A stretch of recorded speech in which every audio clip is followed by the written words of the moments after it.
Hello hi friends, అందరు ఎలా ఉన్నారు? బాగున్నారా? మేమైతే చాలా బాగున్నాము. ఈరోజైతే మా పిల్లలు వచ్చారని ఊరు నుంచి చికెన్ పచ్చడి పెట్టమంటే చికెన్ కేజీ అయితే తీసుకొని వచ్చాము. కేజీ చికెన్ని సన్న సన్నగా పీసులుగా ముక్కలుగా కట్ చేసుకోవాలి. కట్ చేసుకున్న తర్వాత కడిగి పక్కన పెట్టుకొని స్టవ్ వెలిగించుకొని కళాయిలో చికెన్ మొత్తాన్ని వేసేసి దాంట్లో నూనె కూడా ఏమి వేయలేదండి. ఉత్త చికెన్ని కళాయిలో పెట్టేశాను స్టవ్ మీద. కొంచెం పసుపు 1 స్పూను వేసుకొని తర్వాత 1 స్పూను ఉప్పు వేసుకోవాలి.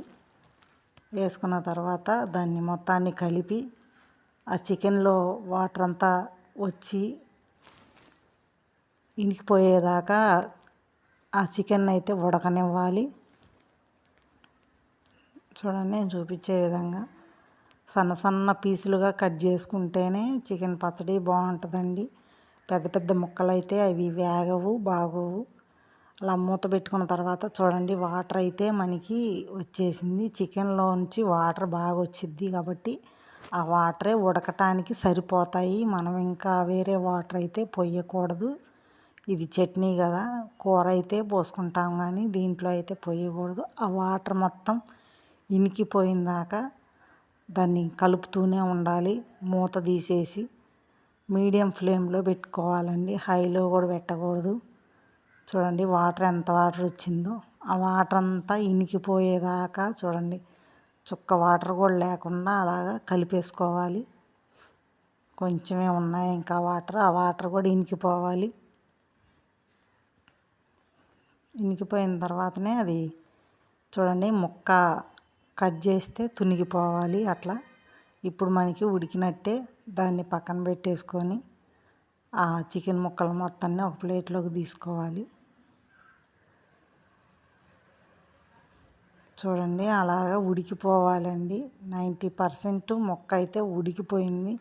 మళ్ళీ కళాయి పెట్టుకొని దాని మీద మందం కళాయి పెట్టుకోవాలండి ఎప్పుడైనా. చూడండి, 1 కిలో ఉంటుందండి నూనె. అది పోసుకొని అవి వేగనివ్వాలి ముక్కల్ని బాగా. సగం ముక్కలు వేసాను నేను. ముక్కలు మొత్తాన్ని మరీ ఎర్రగా వేగకూడదండి. వేగితే అవి గట్టి పడతాయి చికెన్ ముక్కలు. ఎర్రగా అయితే వేగకూడదు, లైట్గా ఉండాలి. బాగా కొంతమంది డ్రైగా ఎర్రగా వేయించుతారు, అవి మనం తినలేరండి పిల్లలు. చూడండి, మనకి ఆల్మోస్ట్గా అయితే వేగిపోతున్నాయి ముక్కలు. సన్న సన్నగా కోసుకోవాలండి చికెన్ ముక్కలు. అవి వేగిన తర్వాత అందులోనే ఒక 4-5 స్పూన్లు అల్లం వెల్లిపాయ పేస్ట్ వేసుకొని, చూడండి అల్లం వెల్లిపాయ పేస్ట్ అయితే కొంచెం ఎక్కువ వేసుకోవాలండి, బాగుంటుంది, గ్రేవీ వచ్చిద్ది. అల్లం వెల్లిపాయ పేస్ట్ కూడా అదే నూనెలో ఎర్రంగా వేగాలండి ఆ ముక్కలతో పాటు. అల్లం వెల్లిపాయ పేస్ట్ పచ్చి వాసన అనేది ఉండకూడదు. ఆ ముక్క ఏ కలర్లో అయితే వేగిందో అల్లం పేస్ట్ కూడా అదే కలర్లో వేగనివ్వాలి బాగా. మనం ముందుగా ఉప్పు ఎందుకు వేసామంటే ఆ చికెన్ ముక్క మనం తినేటప్పుడు మనకి ఉప్పుగా అనేది తగలాలండి కొంచెం. అందుకని ముందే ఉప్పు వేసి మనం ఉడకబెట్టుకోవాలి. ఏ కూరలో అయినా ఉప్పు వేసుకోవాలి. అప్పుడు ముక్క అనేది మనం తింటుంటే బాగుంటుంది ఉప్పంగా. తర్వాత మెంతి పొడి అయితే వేస్తున్నాను. ఇది పచ్చడి కదండి, మెంతి పొడి వేసుకోవాలి. ఏ కూరలో అయినా అండి ఒక చిటికెడు మెంతి పొడి వేసుకుంటే మంచిది. షుగర్ ఉన్న వాళ్ళకైనా దేనికైనా మెంతి పొడి అనేది మంచిది. ఏ కూరలో అయినా వేసుకోవచ్చు. మెంతి పొడి వేస్తే చాలా కమ్మటి వాసన వచ్చిద్దండి మంచిగా. చూడండి, ఆల్మోస్ట్ అయితే ఆ అల్లం పేస్ట్ కూడా వేగిపోయింది ఎర్రగా. ఇప్పుడు దానిలోకి చూడండి, మొత్తం అల్లం పేస్ట్ అంతా వేగినట్టు మనకి కనిపిస్తుంది. చూడండి, నూనె అంతా పైకి అయితే తేలింది. చూడండి, అలా వేగిపోయిన తర్వాత నూనె అంతా చూడండి పైకి తేలింది. అర గ్లాస్ అయితే ఉప్పు పోసుకోవాలండి. అరగిద్దెడు ఉప్పు వేసుకోవాలి. దాంట్లోకి ఒక 3-4 స్పూన్ల ధనియాల పొడి వేసుకోవాలి.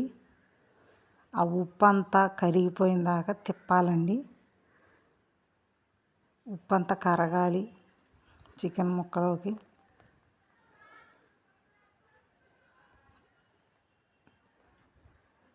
ఉప్పు అయితే కరిగిపోయింది.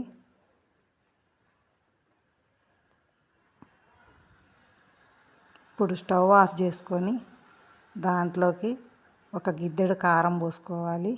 అది చిన్న గిద్దె గ్లాసు కారం పోసుకొని కలిపి వేసుకోవాలి. ఎందుకంటే స్టవ్ వెలిగించి ఉంటే కారం నల్లబడిద్ది, అందుకని ఆ హీట్ సరిపోయిద్ది కాబట్టి స్టవ్ ఆఫ్ చేసుకోవాలి. తర్వాత దీనిలో ఒక 4-5 నిమ్మకాయల రసం పిండుకొని ఆరిపోయిన తర్వాత పిండుకొని కలుపుకోవాలి. ఈ వీడియో మీకు నచ్చితే లైక్ చేయండి.